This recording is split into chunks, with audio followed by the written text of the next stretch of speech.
I'm Narelle Todd. And I'm Essie Susan Smith. We are the self-publishing author and marketing duo that has sold over 2 million books.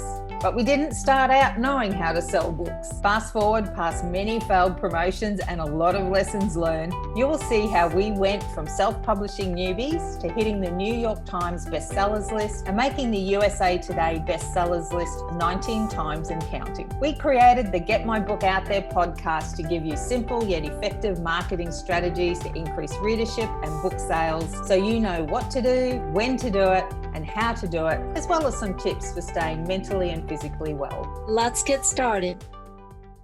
And we want to talk to you today about taking control of your business. So a number of things have been going on with other authors, and we've been noticing in different places. And we just wanted to put our 2 cents worth in about that. So Susan, taking control of your business, what sorts of things are you seeing that you just like give you pause and you go, don't do that? Well, let's give a little background. I think this should be worth two Bitcoins. We're giving our 2 Bitcoins instead of our 2 cents because that's worth a lot more. So I had an author reach out to me today, and it was really interesting because she is also working as a PA for another author. And I thought it was a very interesting conversation and one that was so vital to everything that we've been talking about. And one of the concerns was, this author has her business. She's been a more established author. The one that she's helping has been an established author, but you tend to lose sight of things that are really important, like keeping control of your website, including your domain and access to it.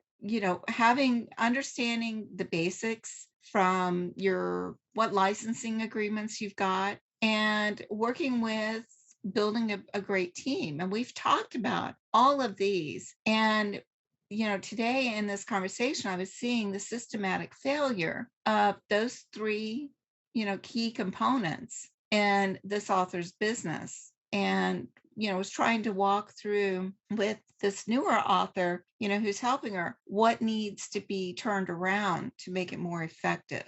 And so I think the first thing we'll address, this is basically, our 3 tips, but the first one would be keeping control of key components of your business, like your website and your website domain name and access to it. And, I explained to this author that you can do that.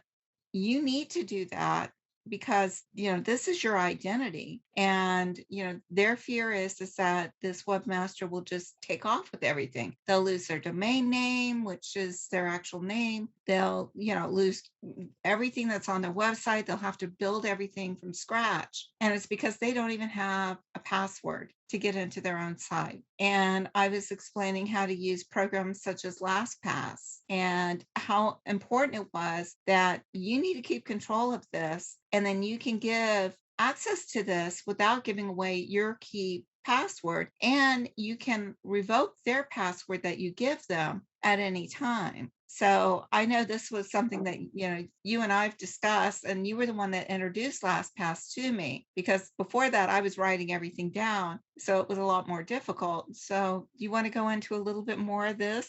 Yeah, it always scares me when I see business owners, doesn't matter if they're an author, anyone, but when they give away their control over their passwords. And by that, they will just send it to somebody in an email even. And I'm like, the security or lack of security just in that very action is just phenomenal. You always need to keep in mind that you are the CEO of your business. And would the CEO of a business give away control of that business to a third party? Of course not.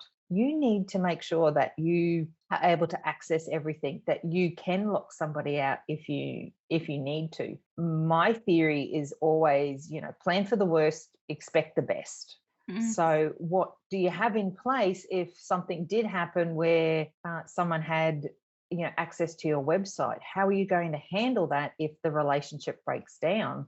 So in WordPress itself, there's a number of different levels that you can give someone access. The highest is admin. If you give someone admin access, they literally, even if you have a separate account to them in your website, but if they have admin access, they literally can take your website from you, lock you out. So you need to be really mindful about what access are you giving to people and what's the recovery if something goes wrong.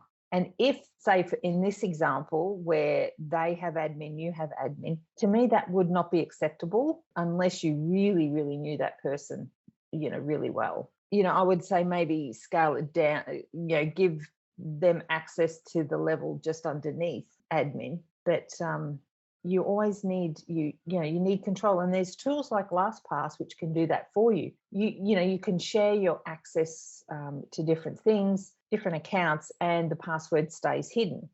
So at the very least, you can at least change the password, and then they can't get in to whatever the account is. And you can do all that remotely. What advice would you give to someone who's already given all that power away and now they're wanting it back and they don't have access to it? I know. I was thinking that, and I was going, geez, what do? You could obviously ask for it, and it would be a very casual ask because you don't want, but if you think that something is happening, then I think you need probably to go legal right from the get-go. If you are just like, oh my gosh, that was a mistake, I shouldn't have done that, and now I know better and I want to use LastPass, then you would have a conversation with the other person, because obviously you're in a trust relationship, you're in business together. Mhm. So you would ask them for it, and then I would go in, definitely change the admin password, which is your password, and then set them up with say the next level down at the very least. And that's, some of the advice that I had given them. And, there's always that fear that they won't do it. And I've heard of authors who have given that control over, and, people that they thought they could trust, and it was, they got locked out. Yeah. And Yeah. they were able to eventually get back in, but like you said, it took some legal action, and it Yes. took a lot of heartache and headache Yeah. to be able to get there. So if you can avoid it, that's the best case. And if you've already in that situation, it's like you said, ask. You're in a business, and it's nothing personal. You're Yeah. in a business relationship, and just say, I need this. I'm reorganizing or restructuring my business. And then once you've got that admin password, then you go in and you can change it, and then say, okay, this is the way it's going to be from now on. Yeah. But take back control of your business. In the worst case, absolute, nightmare, worst case scenario, you may have to start from scratch again. But it's not the end of the world, because you're still going to have your reputation and everything. You're just going to be introducing it maybe with a new domain name and a new website. And so instead of thinking negatively on it, think of it as cleaning house. You're starting fresh. You're going to get it right this time. And, it's not the ideal situation, especially if you do have a lot of information. But again, it's how much energy and angst do you want to put in to something that you don't have any control over? Change the things you can, accept the things you can't, be smart enough to know the difference, and move on, so that you can get your business back on track instead of grinding it to a standstill. And you also, if you do need to start again, let's say it's with a website, a lot of the steps that you need to take, the information you need to provide. So yes, you have a choice here, and it's about your own internal leadership and your own mindset of saying, okay, well, worst case scenario, I lose the website. What is that? What does that mean to me? And just list it all out. So, you would need to then change things on, say, in your back matter, in your books. You would need to change things in your social media plan. So list it all out. What it does is it frees your mind from the worry.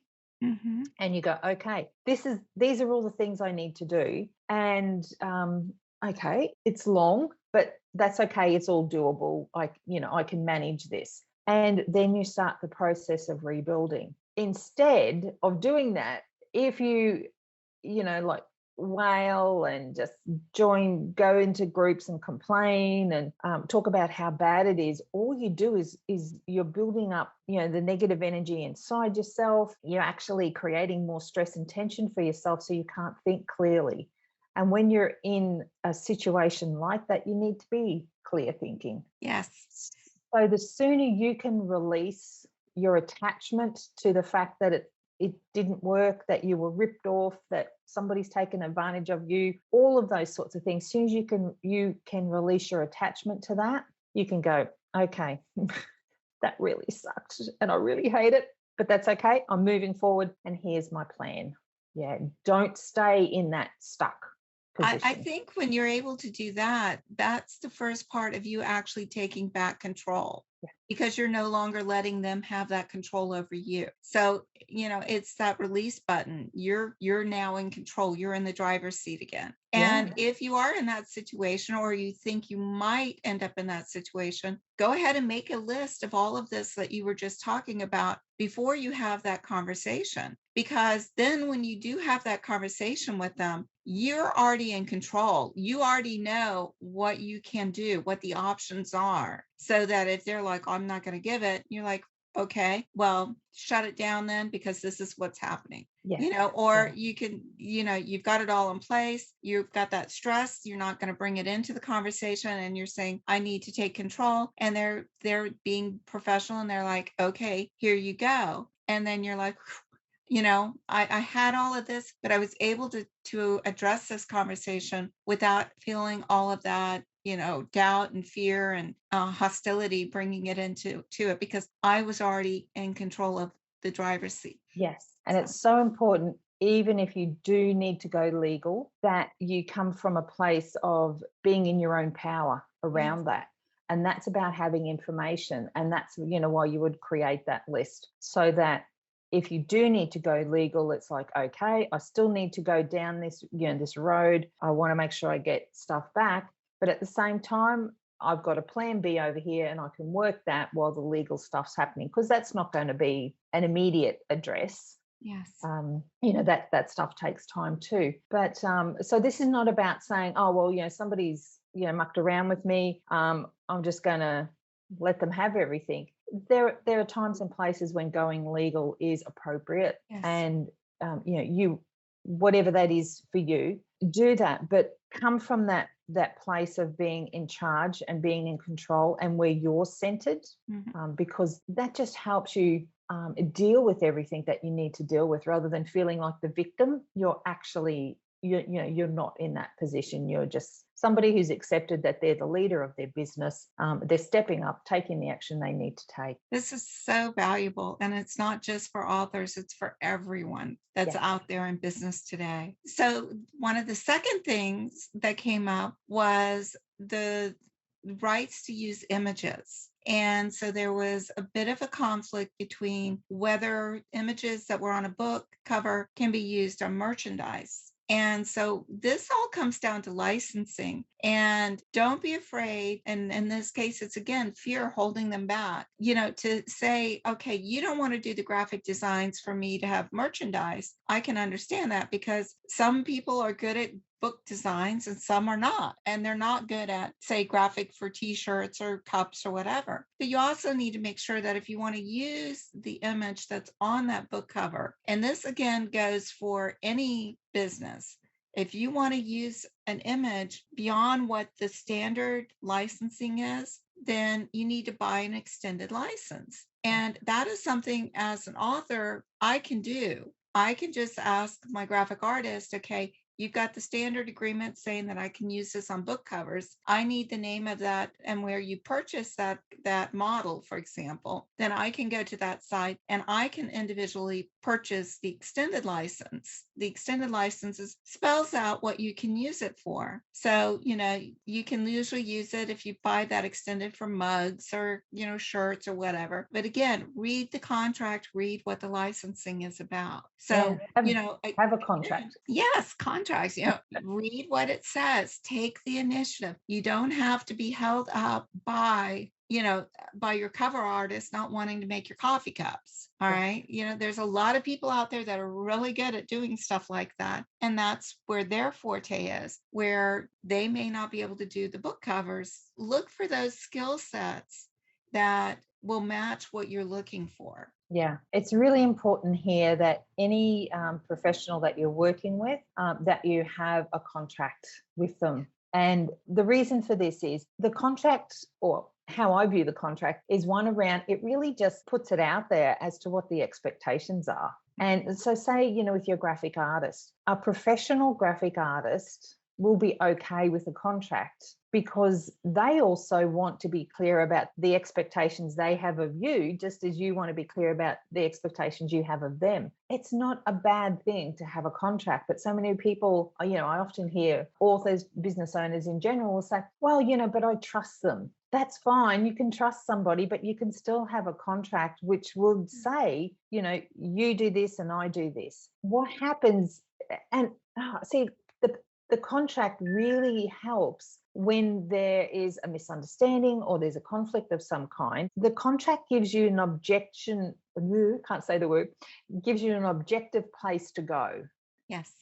So instead of it, like the emotions will rise on both sides because, if you feel attacked or if you feel hard done by, the emotions start to happen. So you can use that contract as a way just to bring both groups together and say, okay, let's just all calm it down.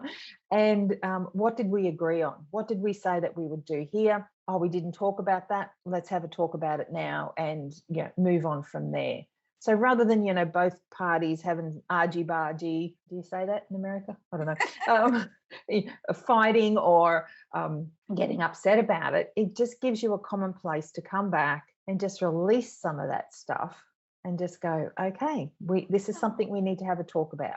Kind of like the games of the rules of a game. Yes. And that's what it is. This is the game of business. And you need to have the rules set out. I need to point out to everyone that you just light up when you start talking about contracts and stuff like that, where the most of us are like, I get down to about the third paragraph and I'm like back in my seat going, snoring up a storm. It would be like, you just go, woo, contracts, yay. A lot of contracts though, and I know, and I said that the other week, I went, I just read the best contract ever. And I went, I'm probably the only person in the world who would say that. A contract doesn't have to be a stuffy document with fancy words and, the where is, where to's and all of that stuff. It literally can just be a couple of sentences about this is what. And we both sign it.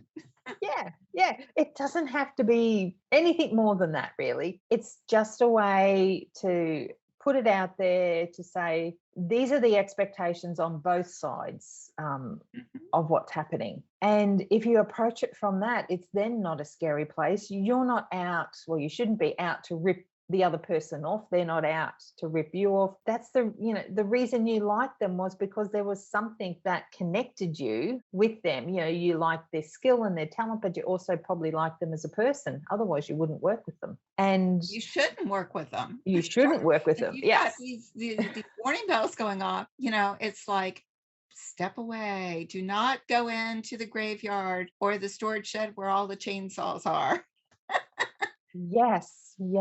Do not say, oh, we're safe, because you know that you're the next one who's going to get it in the horror movie. So it's really about taking the time to actually think about, what do you want the relationship to be like and look like? Trusting your gut. It doesn't matter who refers someone else to you. If you feel that there's something hinky, something off with that other person, don't go there. Trust your instinct. That other person may work well with somebody else, but with you, it just could be really bad. Yeah, and you know that. So trust that. Yeah. And you don't want to get into basically coming into our third topic, which we've talked about before. And that was, as this author was describing what was going on, my first thought is why would I ever want to build a team where I've got this much stress and, angst going on, the drama or the disconnect. I do not want to work, I can't work as an effective business team if I've got a webmaster who's doing all this and won't let me access my own website and give me the admin passwords and kind of holding it hostage, or feel like nothing that I ask the graphic artist can do. Yes, they may have done most of my books, which, let me tell you, I absolutely love my graphic artist. So please, if she ever listens to this, do not think I'm talking about you. I wanted to clarify that. That's my disclaimer. My content disclaimer. Oh, Melody's fabulous. Yeah, Melody is absolutely amazing. She's got that magic touch. And so, but if you're working with someone who, yes, they may have branded your books, but it's not the end all be all that you can't gradually change and then have maybe a little bit of something different if you're finding that, and people outgrow each other. Yeah. You have to remember that if your team is not growing with you, or I won't say that you're not growing with your team, but if your team is not growing with you, then it may be time to have to make those transitions. And you pointed out something very, very important. Take time to hire, but if they're not the right person, fire quickly, and understand it's not personal, it's all business, because this is your livelihood and you're not doing it out of malice or anything else. It's a good thing for both you and that other person if it's not a good working relationship. Yeah, you are the leader of your business. So, as an author, yes, you're an author, so you write stories, but you also are the CEO of your author business. And part of that leadership requires you to actually lead the team. So, if the team's not working, you're the one who's at fault. Mhm. And that's really hard for a lot of people, because they'll go, well, no, it's, this person's not doing what they should be doing. Yeah, they're not doing it because you're letting them get away with it, or you've allowed the situation to go on, or you've actually enabled that situation to go on. You are the HR department. You are, yes. And you, more than anything, you need to control yourself, and you need to make sure that you are leading. If there's something wrong and not going right in the business, you are the first person you look to. Mhm. And you also are responsible for building the team as a whole. So if you are bad mouthing, say, your web designer or your graphic designer to another member of your team, you're actually cutting your business off at the knees. Yes. Because what you're doing is you're pitting one team member against the other. That's not how you build a team. That's how you destroy a team, and you destroy it really quickly. And destroy your business. And you destroy your business at the same time. So if you're doing stuff like that, stop it right now. You need to lead. Yes, ma'am. You need to lead. And, I've been there, done that. I know exactly what I'm talking about, because I've been guilty of it as well in the past. And it can be It's easy to difficult to slip make. So don't beat yourself Yes. up about it. Learn from it, Yeah. and Recognize it. Yes. And that's take one of the action. things I said. The buck stops with you, and learn from what you're doing right and learn from what you're doing wrong and Yeah. make those changes. That's part of the growing. And as you're learning, you're also able to bring those people, that your teammates, in that are going to help make it a successful business. Yes. Yeah. You can't do this business on your own. No. You do need to have a team, and you need to be prepared to lead that team. So you need to look at yourself and say, what are the things I need to do to be an effective leader? And then put those things into place. Work with the team, allow the team to do what they're good at. That's why you employed them, or engage their services, because they have some skills and talents that you need in order to grow your business. So let that happen and do what you can to help them grow. If it's not working, then you need to, to take action. Yeah. I think one of the best things for me is when you empower someone and give them that freedom. I may have the vision, but I pass that vision on to somebody else and say, let's make this happen. And sometimes it'll be as a project manager and say, I have this vision of doing this. I've got all of this in place. Can you take over and let's see what you can do with it? And people tend to rise up. They've got more ownership in what's going on. They've got that enthusiasm because the creativity or their organizational skills, whatever their skill set is not only being challenged, which I think makes it a much more interesting job to go to, but it's much more rewarding. And that's what you want with your team. Yes, for sure. There was a really interesting survey done by dishwashing liquid company. And what they found, that there was like over 263 different ways to wash dishes. And a task as simple as doing the dishes. And it's like that in business. You have a certain way of doing something. Just because someone else on the team does it different doesn't mean it's right or wrong. Mm-hmm. It's just different. What you need to look at is, what is the result? So it doesn't matter so much if they do A before B or whatever. If the result is the same or better, excellent, Great. Think also about in your own leadership releasing control over the process, and that can be really challenging for those of us, myself included, who who could be a bit of a control freak. But that's what I remind myself. I just think dishwashing and the dishwashing liquid, and okay, that's how they do it. Do I still get the result that I'm after? Yes. Okay. Release my control over that and He go control releases something else. control, and I think, is the world going to end? So, this is our way of approaching the same issue. Yeah, I might have some issues. Okay, maybe that point was just for me, but anyway, there may be other people out there who find that they're so busy controlling the situation that they don't actually allow the person to work.